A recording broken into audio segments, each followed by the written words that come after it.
जी student, आज का जो हमारा टॉपिक है वो है कोलिजन। तो इसकी मुख्तलिफ टाइप है, इसको हम डिस्कस करेंगे और कुछ ट्रिक भी बताएंगे एमसीक्यूज के हवाले से, नहायत इंपॉर्टेंट है। तो स्टार्ट करेंगे कोलिजन को। कोलिजन जो है वो हमारे यहाँ टू टाइप की होती है, elastic and inelastic. Elastic collision में हमारे यहाँ काइनेटिक एनर्जी भी कंजर्व होती है, मोमेंटम भी कंजर्व होती है और जो टोटल एनर्जी होती है वो भी कंजर्व होती है। जबकि इन इलास्टिक कोलिजन में काइनेटिक एनर्जी नॉट कंजर्व, जबकि मोमेंटम और टोटल एनर्जी दोनों कंजर्व होती है। तो यहाँ पर हमारे यहाँ एक केस है कि elastic collision and one dimension. तो अगर हमारे यहाँ ये एक मास 1 है और दूसरा मास 2 है, इसकी वेलोसिटी v1 है, इसकी वेलोसिटी v2 है, ये एक दूसरे के साथ सेम डायमेंशन में सेम डायरेक्शन में जा रहे हैं। थोड़ी देर बाद ये कोलाइड हो जाती है। कोलिजन के बाद v1 क्या होगी और v2 क्या होगी, इसके हवाले से हम कुछ ट्रिक भी बताएंगे और इसकी फार्मूलाज को भी हम डिस्कस करेंगे जो यहाँ पर आपको दिखाई दे रहा होगा। अच्छा, लेकिन ये बात याद रखिएगा कि v1 जो है वो ज़्यादा होगा v2 से, तब जो है आगे जाके ये कोलाइड करेंगे। तो वेलोसिटी बिफोर कोलिजन जो है v1 माइनस v2 होगा and velocity after collision minus v1 minus v2।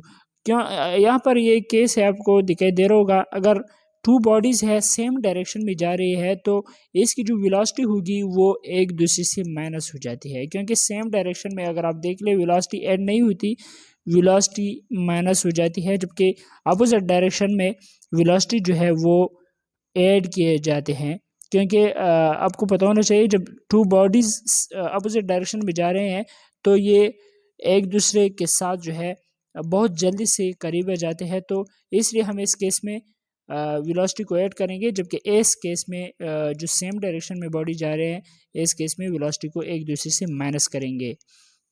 अच्छा, तो यहाँ पर ये v1 डैश है, मतलब ये वेलोसिटी आफ्टर कोलिजन है v1 की।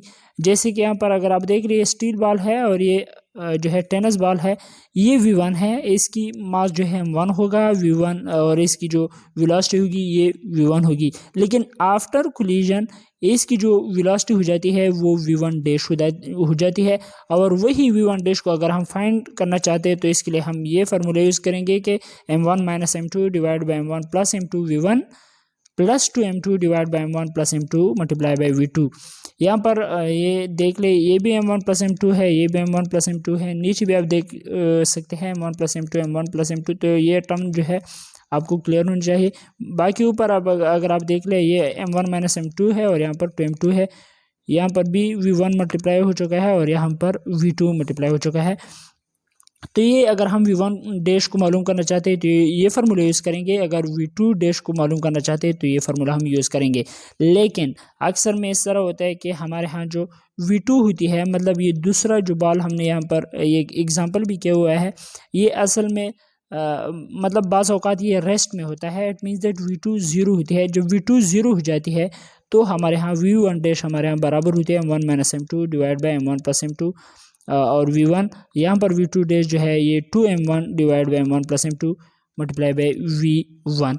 ये फार्मूले जो है नहायत इम्पॉर्टेंट है। अक्सर में हमारे यहाँ जो क्वेश्चन आते हैं वो इसी तरह से ही आते हैं कि दूसरा जो है v2 जो है या m2 जो है वो v2 जो है वो अक्सर केसेस में ये ज़ीरो के बराबर होती है। तो इस केस के लिए हम इस फार्मूले को यूज़ करेंगे। इसके लिए हम ट्रिक भी बताएंगे कि किस तरह से हम इसका आंसर निकालेंगे विद इन सेकेंड्स। तो चलो देखते हैं, एक हमारे यहाँ एक MCQs है। ये ट्रिक हमारे यहाँ मौजूद है, लेकिन ट्रिक को करने से पहले हम इसको फाइंड करते हैं इस फार्मूलाज के थ्रू। तो ये हमारे यहाँ स्टील बॉल है, इसकी मास जो है 5 kg है, वेलोसिटी जो है 100 सेंटीमीटर पर सेकंड है। 100 सेंटीमीटर जो है 1 मीटर के बराबर है, तो 100 सेंटीमीटर पर सेकंड या 1 मीटर पर सेकंड। ये दूसरी बॉडी जो है टेनिस बॉल है, इसकी मास इसकी बनिस्बत बहुत ज़्यादा कम है, रेस्ट पोजीशन पे है, लेकिन इसकी जो मास है वो 0.2 kg है या 200 ग्राम है।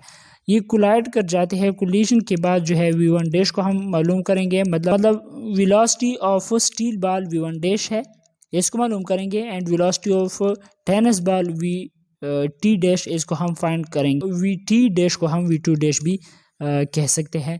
तो और इसको vs डैश को हम v1 डैश भी कह सकते हैं। यहाँ पर अगर आप इसे लिखना चाहते हैं तो ये आप लिख सकते हैं, ये v1 डैश भी है। इन दोनों को हम अगर फाइंड करेंगे तो इसके लिए हमने ये फार्मूलाज जो है वो बता दिए हैं। यहाँ पर आप देख ले सोल्यूशन है v2 डैश जो है हमारे यहाँ बराबर है 2m1 divide by m1 plus m2 v2 dash okay and multiply by v1। तो इसको के थ्रू अगर हम करेंगे टू अपनी जगह m1 कितना है m1 5 kg है डिवाइड बाई m1 कितना है 5 प्लस m2 जो है 0.2 किलोग्राम है kg है और v1 जो है v1 हमारे यहाँ बराबर है 1 मीटर पर सेकेंड या 100 हमने सेंटीमीटर में यहाँ पे लिया हुआ है 100 डिवाइड बाई 100 करेंगे क्योंकि सेंटीमीटर को मीटर में कन्वर्ट करना है या इधर हम 100 डिवाइड बाई 100 अगर हम इसको कट करेंगे तो इससे आंसर 1 आता है। हमने यहाँ पर लेके भी हुआ है तो इसका आंसर जो है 10 डिवाइड बाई 5.2 आता है।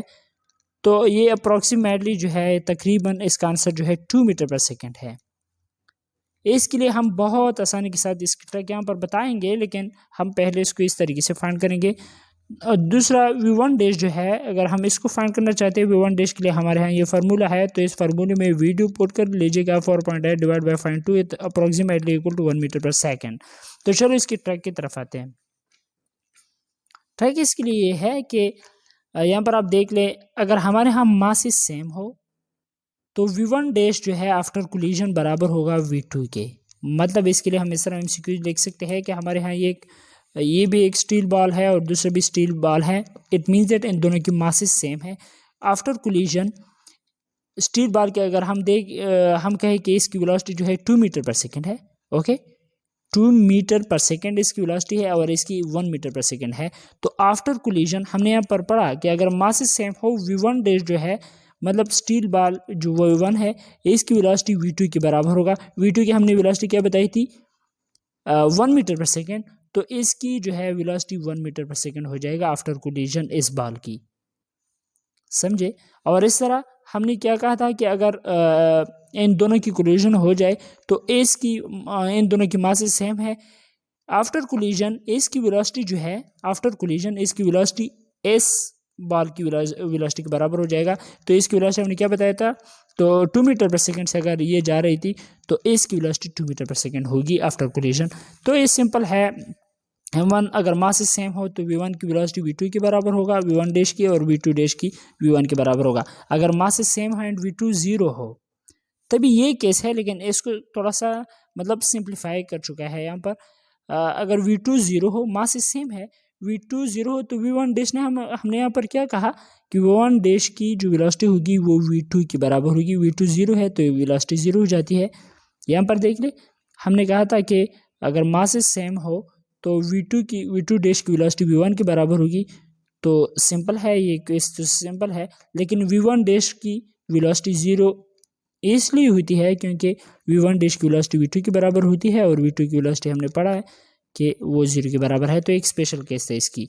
अच्छा अगर m1 जो है वो उसकी मास बहुत ज़्यादा है m2 से और v2 0 हो सिंपल यही केस है जो हमने यहाँ पर डिस्कस किया हुआ है। मास बहुत ज़्यादा है इसकी टेनिस बॉल से और टेनिस बॉल जो है वो रेस्ट में है v2 रेस्ट में है। तो इस केस इसमें क्या होगा इसमें v1 डैश की जो वेलोसिटी होगी वो v1 की होगी। तो यहाँ पर देखिए ना v1 डैश की वेलोसिटी क्या है 1 मीटर पर सेकेंड और यही वेलोसिटी जो है वो v1 की भी है।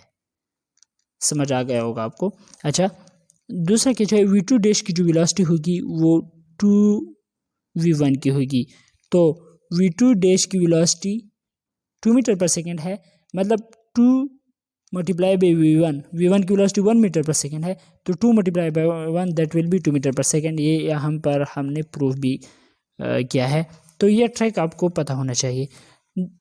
चौथा केस जो है ये है कि अगर m1 जो है वो बहुत ज़्यादा कम हो m2 से जैसे कि हम ये कहें कि ये हमारे यहाँ टेनिस बॉल है और ये स्टील बॉल है इस तरह के और v2 जो है वो 0 हो v2 0 के बराबर हो तो जो है हमारे यहाँ क्या होगा तो जब v2 0 के बराबर हो सेम केस है लेकिन m1 जो है वो कम है m2 से। तो इस केस में v1 डैश जो है v1 इसकी वेलोसिटी नेगेटिव ऑफ v1 के बराबर। v1 डैश की वेलोसिटी नेगेटिव ऑफ v1 के बराबर होगी और v2 डैश की वेलोसिटी 0 के बराबर होगी। तो ये थी इसकी ट्रैक। अगर आपको अच्छी लगी हुई वीडियो तो please subscribe to my channel. Thanks for watching.